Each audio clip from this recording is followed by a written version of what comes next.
ඉතාමත් සක්‍රියව පවතින ලක්දෙරණ ක්‍රමක්‍රමයෙන් 2020 කාලය දක්වා අගාධය වෙත ඇදී යමින් එහි වෙසෙන ජනයා ගුණගරුක බවින් දුරස්ව පීඩිත තත්ත්වයකින් කල් ගෙවමින් සිටිනු ඇත.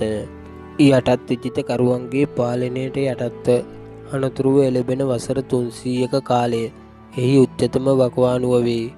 ගුණධර්ම මෙන්ම ධර්මයේද පිරිහෙමින් මිනිසුන් නොමිනිසුන් වන වකවානුවකි. ඒ කාලයේ මිනිසුන් බලය වෙනුවෙන් සටන් වදිති.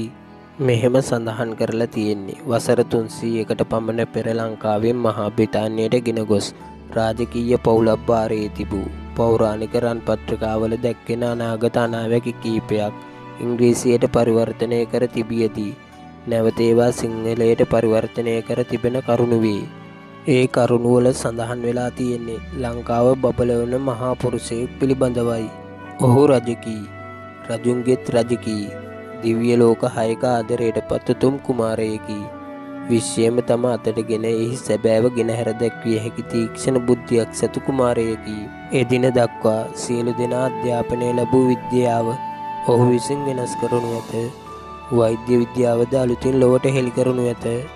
මිනිසාගේ ආයු කාලය 80 සිට 200 දක්වා ඉහළ නංවා ගැනීමට ඉදිරි අනාගතයේදී එතුමන් ලොවට හෙළි කරනු ඇත.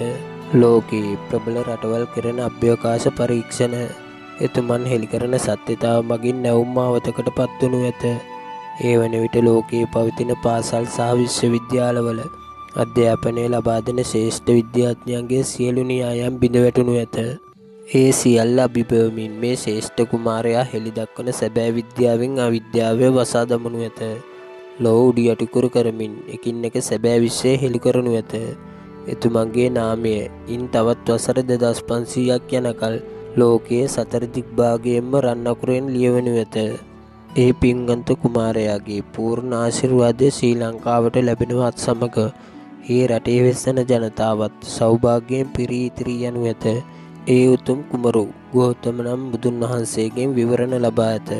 බුදුන් වහන්සේගේ නිර්මල ධර්මය පිළිබඳ සියල්ල එවකට ලස්සන රාජකුමාරයෙක් වන මේ කුමරා නිරන්තරයෙන් උන්වහන්සේගෙන් දැන ඉගෙනගෙන අවධාරණය කරගෙන ඇත.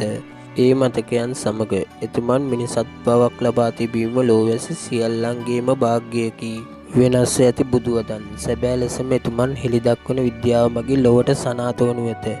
ලෝවැසි සියලු දෙනා ඒවා උකහා ගැනීමට පෙළඹෙන අතර තවත් වසර 2500ක් යනකම් නිර්මල ධර්මයේ ඉතා යහපත් ලෙස සුරකිනු ඇත. ඔහු යන තැන සියලු දිව්‍ය පුත්‍රයන් සිටිනු ඇත. කිසියෙකුටවත් ඒ උතුම් කුමාරයාට හානියක් කිරීමට හෝ සිතීමටවත් නොහැකිය. යමෙක් යම් විපතක් කරන්නට සැරසෙද්ද වෙන කවරදාකටත් වඩා ඒ අයහපත් මිනිසුන් සියල්ලම සුන්නත් දූලි කර දැමීමට දිව්‍ය පුත්‍රයන් ක්‍රියා කරනු ඇත. එතුමන් යන්නේ ලොව කොයි දෙසටද ඒ රටේ ස්වභාවික විපත් අවම වනු ඇත.